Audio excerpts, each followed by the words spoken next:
this CV half shaft to install it. You just try to slam it in. But at some time, you might feel it's difficult to push it in because there's a clip in the back of it. So the only way you can do is use this rubber mount, okay? Do not use hammer. You're gonna damage this, okay? Just tap it, it goes right in. Now, all we gotta do is push this down and put the half shaft right into the hot bearing, okay? Assembly.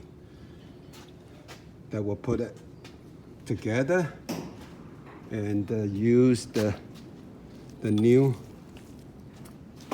32mm bolt they provide to tighten, okay? This is another step.